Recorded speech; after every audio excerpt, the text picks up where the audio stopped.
Nestled in the remote corner of Southwest Virginia, this region captivates with its rugged landscapes, natural wonders, cultural attractions, and outdoor adventures. Experiences you'll only find in the heart of Appalachia. Adventure guides available at heartofappalachia.com.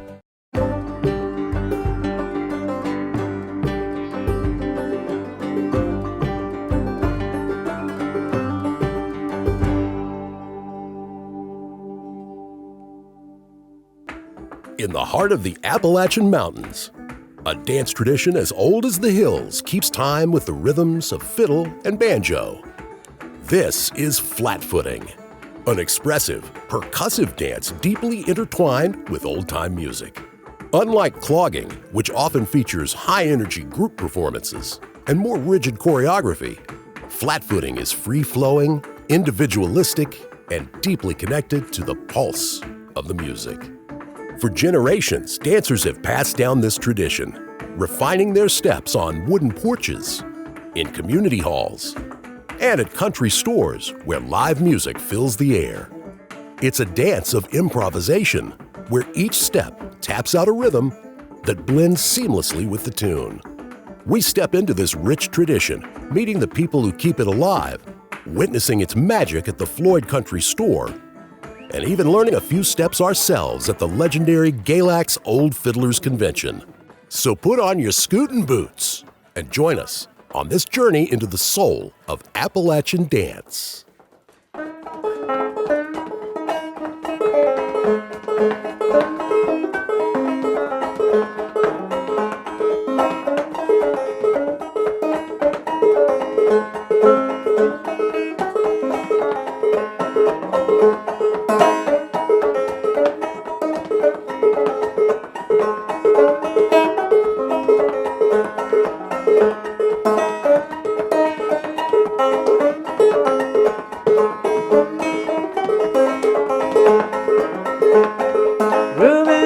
Train ran from England to Spain. You could hear that whistle blow 100 miles. Oh me, oh Lordy, now you could hear that whistle blow 100 miles. We have played as a duo for pretty much as long as we've known each other. And when I started doing a lot more flatfoot dance, which I think of as just kind of another percussive instrument to play, we started to do more banjo and dance or mandolin and dance and have it as, it kind of works almost the same way as like a fiddle banjo duet, except for banjo feet. There are a number of different styles of kind of percussive dancing in this music, and everyone will tell you different definitions for different things. Flatfoot, clogging, buck dancing, they're all ways to participate with old-time music. And I think of flatfoot and buck dancing as being a lot more percussive. It's a way kind of you mark time. You start with like a really simple step. Has a lot of influences from, English and Irish dancing, African American. There's definitely some like Indian, Native American influences in there, for sure. The simplest way to do it is just to kind of like step, rock, step, right? And that's kind of a clogging basic, and that's what you'll see. I think they would call it more like freestyle clogging. And you'll see it if you come to the Friday Night Jamboree or any of the other kind of dances around here. It's just this kind of step, rock, step, and time to the music. And it's a way that people, like little kids, all the way to people in their 80s and 90s, can dance all night on the floor. And so I think that's the most basic way to kind of participate with it. And then you start to pick up a little bit more the sounds and the beats and the kind of the syncopations that you hear in the tune. The goal is just to get people comfortable with moving to music. For me, and Jason has said this so much, that like old-time music is dance music. And so if there aren't people dancing, then I don't feel like my job is done, like as an old-time musician. So I love teaching people to flatfoot and clog in order to get them to come out and participate and just liven up that music in the way that we love.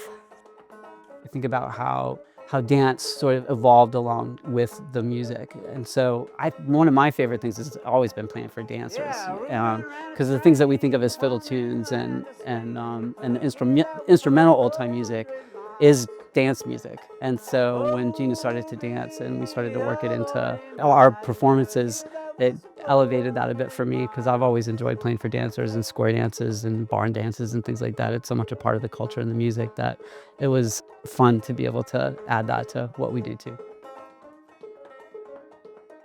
So oftentimes they hold clogging, buck dancing, jig, hoedown, flatfooting, and you'll also just hear dancing, and people will be like, well, I just dance. And I think what I love about all of those terminologies is that it reflects the sort of improvisational nature of these dance traditions. If you're dancing, most often you're improvising, and so those names are going to change regionally. And I think that kind of I think it encapsulates oh, this isn't just a static thing. It's a living, breathing, changing, improvisational dialogue. I'd also say that oftentimes the term clogging would be centered on team clogging. So there's a clogging basic, and maybe you're doing something in unison, and maybe you have a costume, maybe you don't, but it's this unison sort of choreography. There's also a whole genre of contemporary clogging, which is competitive often. And so that's in that world, whereas flatfooting tends to kind of be the more labeled as improvisational, the same as buck dancing. And like Lou Maiori says, it's a feeling that comes from within is flatfooting. And I kind of love that as a description, because it shows that it's slightly vague and that it is about this improvisational dialogue. It is one of those things that if you ask 50 people, you get 50 answers. And it changes from region to region too. In one place they might call something, a style buck dancing, in another place they might call it clogging. Clogging is often done in groups, for performance groups, and there's still a number of them around. The Greengrass Cloggers, I think they're their 53rd year, and they still have a group that's down in Asheville doing it. And so that's more taking that percussive step that's kind of got a walking movement so that they can all do it together and then incorporate them with other moves. I think one of the things that I think of with clogging is a lot of the steps involve getting the knees kind of high up, and so if I think about sort of the archetypical sources that old-time music and dance sort of came from, the Irish step dancers, the upper body stays pretty stiff, but the knees are coming way up off the ground, and it's a pretty active, acrobatic kind of dance. And I feel that carries through in the clogging a bit. What we think of as clogging, I feel bears a little bit more of that aspect of the history of the music, maybe a little closer to some of those Irish dance teams, to what we talk about when we talk about flatfooting, which is a focus on sort of dancing the tune. And Gina talked earlier about the rhythms are pretty fast, the tippity tappity kind of stuff that you're trying to get. A lot of times, I think as the music evolved with a lot of influence from African dance too, I feel if you were trying to do more of the tune, you have to keep your feet lower to the ground. There's not as much time to do the bigger steps. And so if the flat-footing rhythms tend to be a lot finer, there's a lot more going on where you can actually kind of hear the tune being danced. So clogging has always got this dun-dun-dun-dun-dun thing and whether you're doing it in a group or not. It may or may not be high or low. Flatfooting is always pretty low. Buck dancing to me is even lower. Is a lot more driven by the sounds that you get. I think a lot of people that do buck dancing have learned that from Thomas Maupin, and so that's a step that I have. And so I've definitely danced somewhere where I consider my style more flatfoot, where I think what Thomas is he does buck dance with the flatfoot style, which I'm not really sure what that means. I mean, all of this is folk dance, right? So it's moving to the music and getting sounds out, and a lot of it has been passed on from people to people, so it gets distilled into whatever. I feel in this area where we are, it's so borrowed from everything, because people just kind of get out and they do what they want. And so if you watch people on Friday night dance here, they are doing a lot more of the, I see a lot of like the clogging step, but then there's also other things because people are just moving how they feel, and that's how, you know, it should be.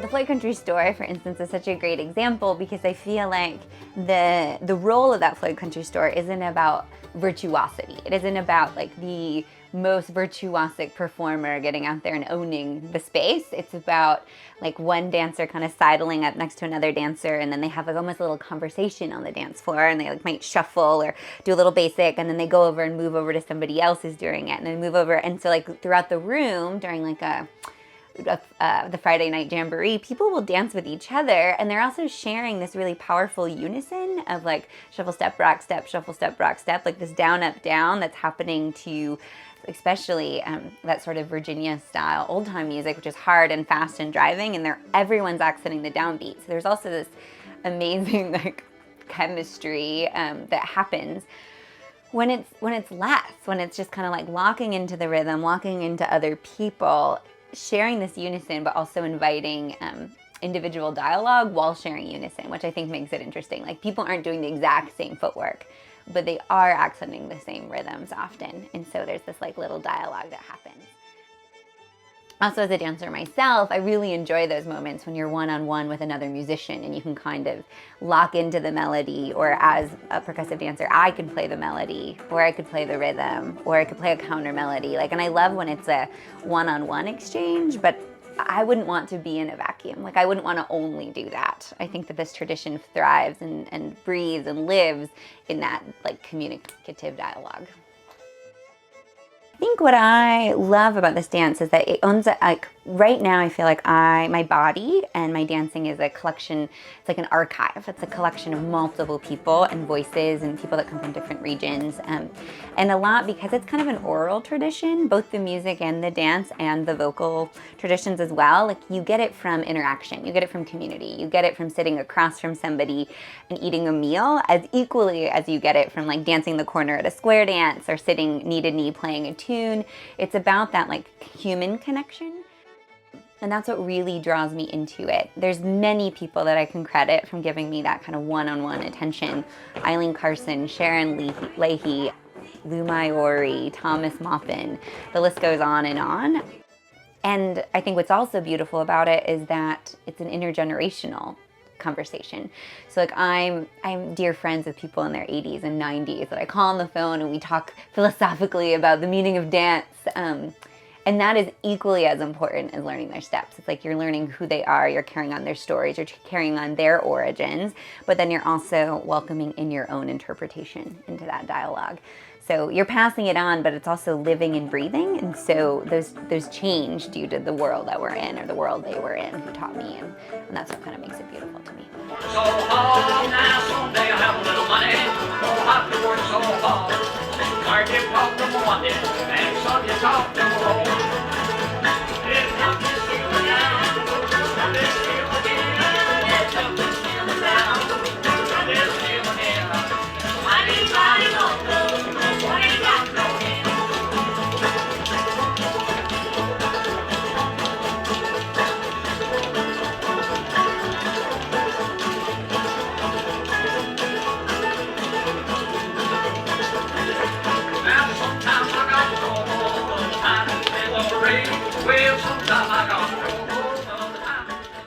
And if I'm dancing, I always get in the rhythm with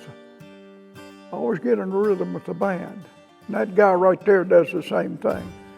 If he's dancing on the floor and the fiddler and the band's playing, you know, you get in the 4-beat measure, and I don't know how to explain that, but the band, I call it drive with the band. They drive a tune, you see. And a 1 and 2 and 3 and 4, and a 1 and 2 and 3 and 4. And then I always do my steps in 4 and 8 beat measures. And if I change a step, I change it when the band changes, goes from one 4-beat measure to the other. And I'd always dance in time with the music. Always dance in the measure of the music. And I do steps that usually, if I'm just dancing, I'll do steps that are that are in 4 and 8 beat segments, so that I can change steps when the music changes. And if you're dancing in competitions, you know, you have to do that. You know, the judges will throw you out in a minute if you dance out the measure of the music, you know, time. And I've danced in competitions all my life. Won lots of world championships too, my age division.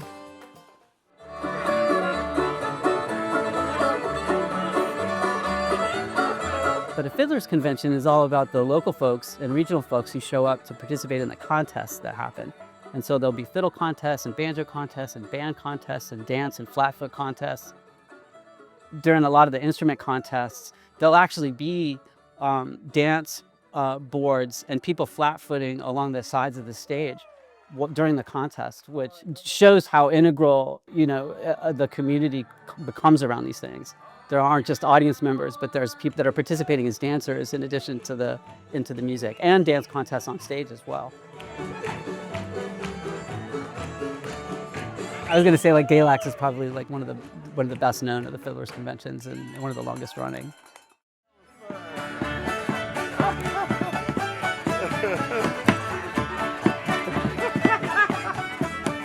I have been flatfoot dancing since I was a little girl, and grew up in a musical family and going to Galax Fiddlers Convention, as well as all of the other many events that we have around Southwest Virginia and North Carolina. And just picked it up through osmosis.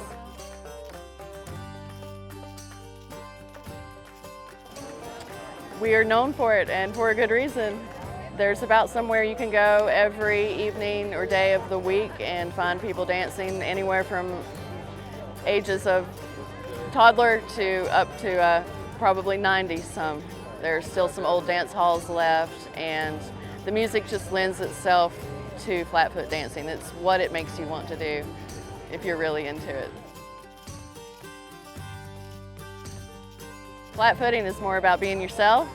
A lot of folks make up different moves, or they have their own signature moves that they're known for. But there are, you know, a couple of basic moves that do have technical names.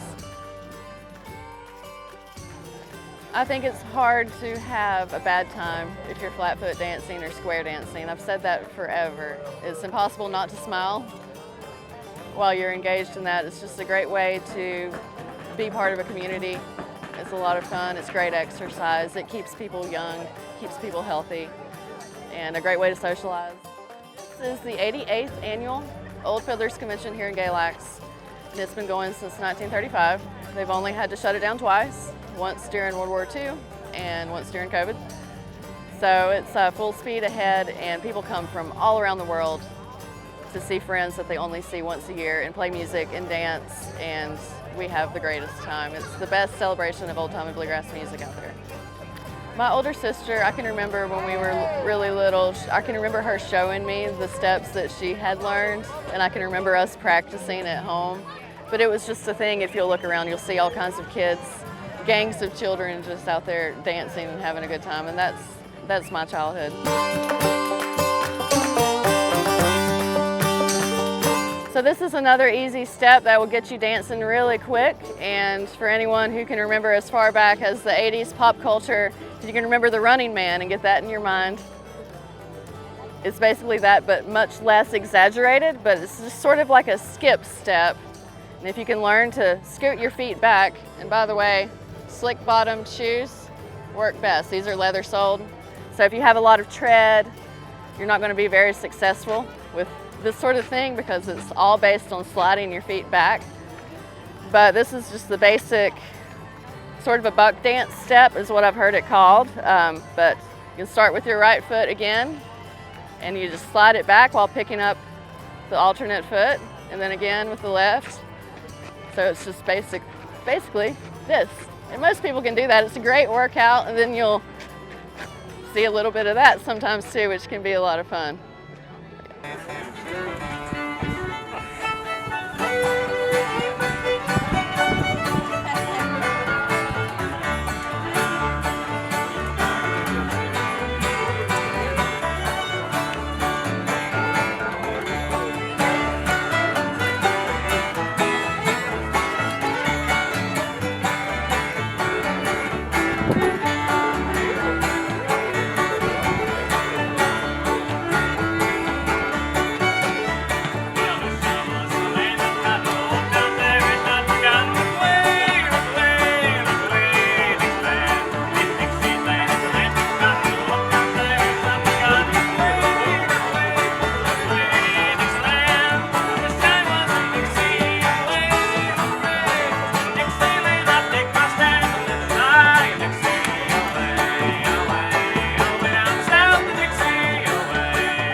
put yourself in the music as much as you can. Go to things. Come support the dances that happen, the jams. You can show up with an instrument. You can show up just step left to right kind of thing.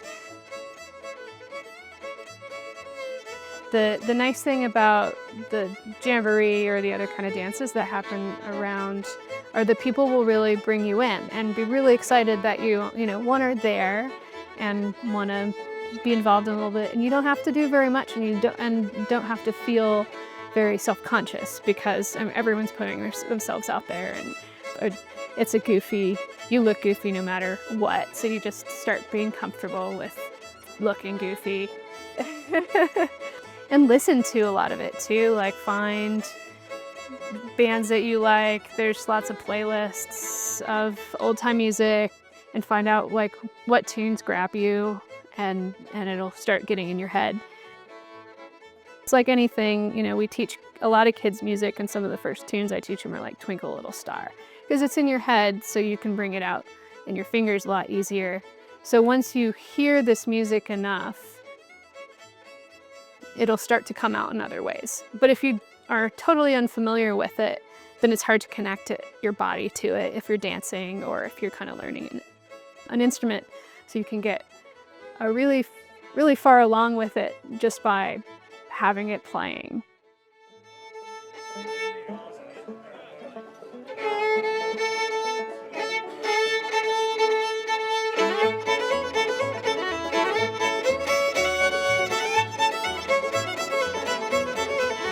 So, just like not being self-conscious, not letting the ego get in the way of having a good time, because really there's a freedom in this community that is really not so available in a lot of creative communities or creative spaces, where we are doing something that's traditional in the sense of like traditional music and dance.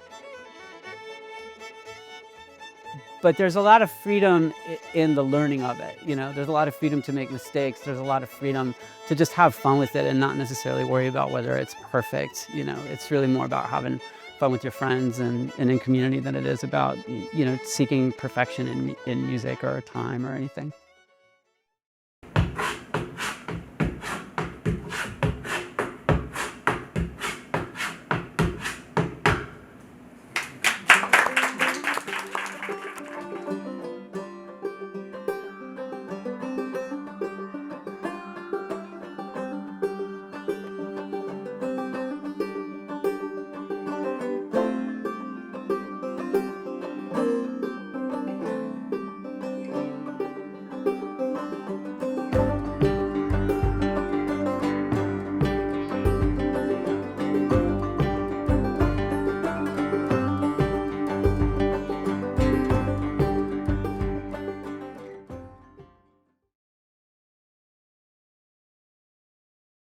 Nestled in the remote corner of Southwest Virginia, this region captivates with its rugged landscapes, natural wonders, cultural attractions, and outdoor adventures. Experiences you'll only find in the heart of Appalachia. Adventure guides available at heartofappalachia.com.